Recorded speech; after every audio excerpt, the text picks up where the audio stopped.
नमस्कार, ये प्रथम शिक्षा हिंदी भाषा शिक्षण प्रवीणता, जिसके अंतर्गत की आज हम लोग बात करने वाले हैं लिखित अभिव्यक्ति को प्रभावित करने वाले कारण।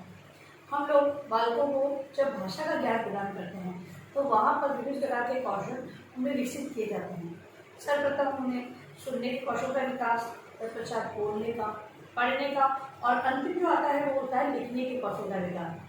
अब लिखने से संबंधित जो सारी सूचनाएं देने के बावजूद भी हम देखते हैं कि कक्षा में बालक है वो अपनी लिखित रूप में सही प्रकार से अभिव्यक्ति नहीं कर पाते हैं। तो उसके पीछे कुछ कारण होते हैं, ऐसे कुछ कारण जिनके कारण बालक प्रभावित होते हैं तथा अपनी लिखित रूप में अभिव्यक्ति सही नहीं कर पाते हैं। ऐसे ही कुछ कारणों की चर्चा आज हम लोग अपने दोहन कार्य के टॉपिक के अंतर्गत करने वाले हैं। उसमें सबसे पहले हम लोग देखेंगे कि प्राकृतिक परिवेश। पहला है प्राकृतिक परिवेश। प्राकृतिक परिवेश, प्राकृतिक परिवेश की अगर हम बात करें तो बालक के आसपास की प्रकृति से संबंधित जो ज्ञान है उसके कारण, मतलब कि जो बालक है परिवार से आता है, अब वहां पर उसके रहन सहन, खान पान कैसा है उसका भी प्रभाव उसकी लिखित अभिव्यक्ति में पड़ता है। अब प्राकृतिक अगर हम परिवेश से संबंधित कुछ अगर उदाहरणों की बात करें तो अगर मान लो बालक है वो उनके आसपास किसी चीज़ों को जिस प्रकार पुकारा जाता है, जो बालक जिस चीज़ को बोलता है वही लिखता है।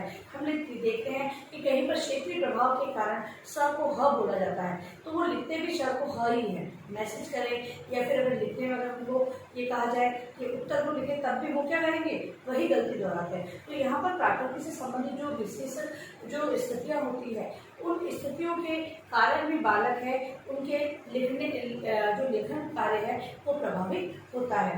अगला है परंपराएं एवं रीति रिवाज। परंपराएं एवं रीति रिवाज। परंपराएं एवं रीति रिवाज। परंपरा और रीति रिवाज की अगर हम बात करें तो जो हमारा पाठ्यक्रम होता है उसके अंदर हम देखते हैं कि संस्कृति से संबंधित, परंपराओं से संबंधित, रीति रिवाज से संबंधित पाठों का समावेश किया जाता है। और बालक जो कि समाज का अंग है, समाज से आया है, वो भी समाज में होने वाले रीति रिवाजों, ठीक है, विभिन्न प्रकार के कार्यक्रमों में भाग लेते हैं, देखते हैं। अगर वहाँ पर जो चीज़ें उन्हें देखने को मिल रही है वो ज्ञान उनके अंदर स्थायी हो जाता है क्योंकि वो वास्तविक रूप से देख रहे हैं और जो किताबी ज्ञान है वो केवल उसे पढ़ रहे हैं और समझ रहे हैं। तो वो वाला ज्ञान उनके अंदर पहले से स्थित होता है। जब उन्हें कोई नवीन ज्ञान दिया जाता है तो वो पहले वाले ज्ञान को भूल नहीं पाते हैं तथा जो उनके पास जो ज्ञान है वो उसी को प्रेजेंट करते हैं। तो वहाँ पर कुछ ऐसी समस्या आती है कि कुछ गलत है या रूढ़िवादिता है उनको भी अपनाते हुए वो उसको लिख देते हैं। तो हम ये कह सकते हैं कि परंपरा, रीति रिवाज से संबंधित जो चीज़ें ज्ञान उनमें पहले ही उपस्थित है, यदि अगर पाठ्यक्रम में भी वही ज्ञान दिया जा रहा है और पाठ्यक्रम में कुछ चीज़ें अलग है लेकिन बालकों ने पहले वो चीज़ सीख ली है तो वो उसी को प्रेजेंट करते हैं, प्रदर्शित करते हैं। तो लेखन के अंतर्गत ये भी चीज़ है कि बालकों का जो सीखा हुआ ज्ञान है वो भी वहाँ पर परेशानी पैदा करता है या फिर एक कारण बनता है बालकों के लेखन को प्रभावित करने का। अगला है रहन सहन।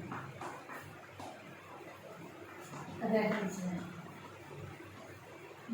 विद्यार्थियों का जो रहन सहन होता है वो भी उसके लिखित रूप में, अगर कुछ बच्चे हैं अच्छे परिवेश से आते हैं, कहने का तात्पर्य ये है कि वहाँ पर सारे उनके जो परिवार के लोग हैं कुछ आदर्शों को अपनाए हुए होते हैं, बात करने का ढंग उनका अलग होता है, तो बालक भी उसी प्रकार का व्यवहार करते हैं तथा अपने लेखन कार्य में भी उन चीज़ों को अपनाते हैं। माता पिता हैं, अगर बालक गलती कर रहा है तो तुरंत उसका सुधार करवाते हैं। तो सुधार करने से क्या होता है कि बालक आगे जाके वो गलती नहीं करता है। तो रहन सहन पर भी प्रभाव पड़ता है। जैसा रहन सहन बालक का होता है वही क्रियाएं बालक अपने अंदर भी उपस्थित रखते हैं, मतलब उनके व्यवहार में लेते हैं। तथा जब हम लेखन की बात कर रहे हैं तो लिखित रूप में भी उन चीज़ों को अपनाते हैं। लिखते समय किस प्रकार बैठना है, घर पर अगर वो सही बैठा है बालक, घर पर रह रहा है और सही तरीके से उसका बैठने का तरीका सही है तो कक्षा में उस प्रकार लिखेगा, क्योंकि लेखन के अंदर बैठने की स्थितियाँ भी बहुत ही जरूरी है। अगर लिखते समय अगर सही स्थिति में बालक नहीं बैठा है तो उसकी राइटिंग सही नहीं आएगी, जो लिखा होगा वो सही नहीं आएगा। आंखों से अगर दूरी के बहुत पास है तो बालक है तो अक्षरों को सही समझ नहीं पाएगा।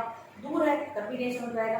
तो ये सारी स्थितियाँ उसमें बहुत ही भूमिका निभाती हैं। तो रहन सहन है वो भी बालकों के अभिव्यक्ति को प्रभावित करता है। जो जिस प्रकार के जिसका जिस प्रकार का रहन सहन होता है वो व्यवहार भी उसी प्रकार का होता है तथा प्रदर्शन भी उसी प्रकार का उसका होता है। अगला है वेशभूषा। वेशभूषा, अगली बात आती है कि वेशभूषा। अब कुछ जो वेशभूषा की अगर हम बात करें तो महिलाओं के लिए अलग तरह की वेशभूषा होती है, पुरुषों के लिए अलग होती है, बालकों के लिए अलग होती है, बालिकाओं के लिए अलग वेशभूषाएं बनाई गई है। अब घर में परिवार में जिस प्रकार के वेशभूषा को जो कहा जाता है बालक भी उसे समझते हैं और क्या करते हैं वही बोलते हैं।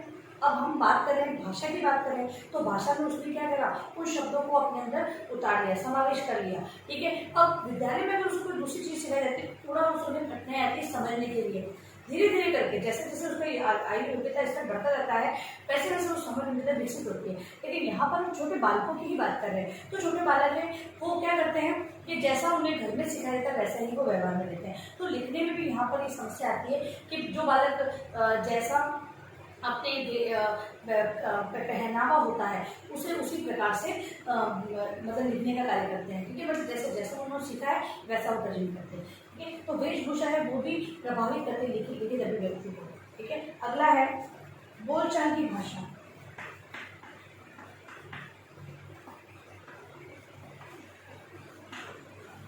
अभिव्यक्ति के अंतर्गत बोलने का बहुत ही महत्व है। जैसा हम बोलते हैं वैसा ही हम लिखते हैं। ठीक है, तो जहाँ पर जैसे वातावरण में बालक का विकास हुआ है, बालक जहाँ पर रहता है ज़्यादा समय 5 घंटे का समय बालक का विद्यालय में देता है उसमें भी भाषा का कारण 1 घंटे का या आधे घंटे का होता है। इसलिए एक अध्यापक के बालक को कोई उससे परिवर्तित नहीं कर सकता है। तो ये कह सकते हैं कि जिसके घर पर जिस प्रकार की बोलचाल की भाषा व्यवहार में बालक में ले रहती है वो उसी को अपने अनुसार लिखित रूप में भी प्रदान करता है। ठीक है, तो बोलचाल की भाषा है वो भी प्रभावित करती है। कभी बच्चे सही लिखते हैं और कभी गलत लिखते हैं, तो कारण ये है कि बोलचाल की भाषा। अगला है उत्सव मेले एवं व्यवहार।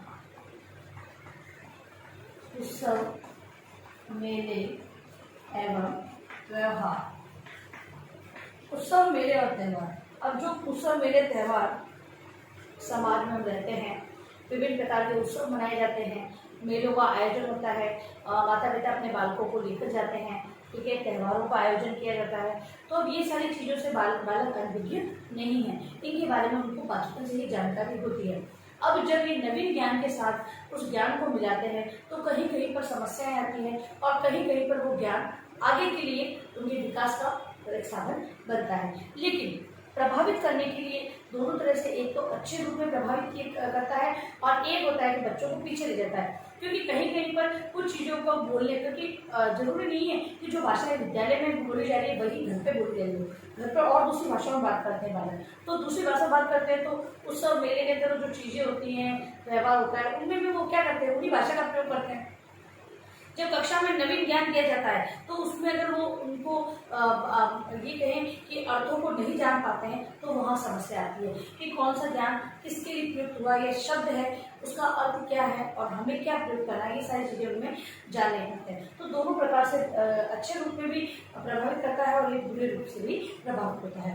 अगला है खेल कूद की बात करें तो खेल कूद के जो नियम, बालक है, छोटे बच्चे होते हैं, बचपन से ही खेलते हैं अपने साथियों के साथ। कुछ खेल ऐसे होते हैं कि जो उन्होंने बचपन में खेले होते हैं और विद्यालय में भी खिलाए जाते हैं। अब विद्यालय में जो खेल खिलाए जाते हैं, जिन खेलों के बारे में जानकारी दी जाती है वो पूरे नियमों के साथ दी जाती है। अब उन नियमों को लेते हुए, उन नियमों के साथ जब बालक अपने खेलों को मर्ज करने की कोशिश करता है, मतलब कि हम तो इस प्रकार से खेलते थे, तब वहाँ पर समस्या आती है। अगर मान लो कोई खेल को संबंधित पाठ ही है तो बालक क्या करेगा, उसने बचपन में खेला, उससे संबंधित सारी जानकारी को लिख देगा, लेकिन वो नियमों को भूल जाएगा क्योंकि बचपन में जो खेल खेला गया है वो विद्यालय के नियमों से थोड़े अलग होते हैं। तो यहाँ पर आकर थोड़ी प्रभावित करने का कारण बनता है। फिर है मित्र मंडली। अगला है मित्र मंडली। जिस प्रकार के मतलब कि जो मित्र अपने जो बालकों के मित्र होते हैं, जिनके साथ वो रहता है, ज़्यादा समय व्यतीत करता है, अब वो उनका जो व्यवहार है, उनकी भाषा का प्रभाव भी बालक पर पड़ता है। वो आज नहीं तो कल कुछ एक ऐसे शब्द होते हैं जिनका प्रयोग करना वो स्वयं ही सीख जाता है, तो ये भी उनके लिखित रूप को प्रभावित करता है। अगला है विद्यालय वातावरण। विद्यालय वातावरण, विद्यालय का जो वातावरण होता है वहाँ पर जिस प्रकार बोला जाता है, रहने उठने बैठने का जो तरीका होता है, उससे भी बालकों के लिखने में जो परिवर्तन आता है या फिर लिखित व्यक्ति जो है प्रभावित होती है। क्योंकि विद्यालय में जो चीज़ें करवाई जाती है, शिक्षक खुद आदर्श रूप में प्रस्तुत होता है, प्रधानाचार्य है वो भी आदर्शों को लेकर चलता है, विद्यार्थी है किसको क्या कहना है तो वो आदर्श रूप में ही व्यक्त करते हैं। यहाँ पर हम भाषा की बात कर रहे हैं, भाषा को लिखित रूप में व्यक्त करना, लिखित रूप में भाषा को लिखित रूप में व्यक्त करने के लिए अनुभवों की आवश्यकता है। वो बालक घर से प्राप्त करे, विद्यालय से प्राप्त करे, अपने समाज में आने जाने के तरीके से प्राप्त करे, तो कहीं से भी वो प्राप्त करते हुए भाषा का सही रूप में लिखित रूप में अभिव्यक्ति करनी उन्हें आनी चाहिए। अगर वो गलत तरीके को अपनाते हैं, गलत तरह के व्यवहार से अवगत होते हैं, तो वो गलत तरीके से लिखित रूप को अपनाएंगे। तो यहाँ पर हम बात करते हैं कि जो लिखित रूप में हम लिखित अभिव्यक्ति है बालकों की, अगर उसमें सुधार करना चाहते हैं या फिर विद्यार्थियों को जो आदर्श रूप से अवगत कराना चाहते हैं, तो विद्यालय के अंतर्गत वही चीजें करवाई जाती हैं। और अगर प्रभावित होने के अगर ये कारण है तो इन कारणों से वो प्रभावित होती है। कहीं पर बच्चे बहुत अच्छा लिखते हैं और कहीं पर बच्चे बिल्कुल मतलब ये कह सकते हैं कि बिल्कुल औसत के रूप में लिखते हैं। और लिखिए अपना गृह कार्य प्रश्न आप लोग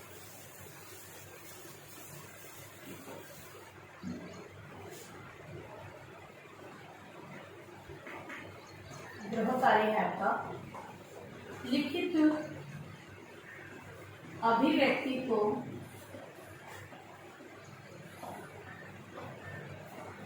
प्रभावित करने वाले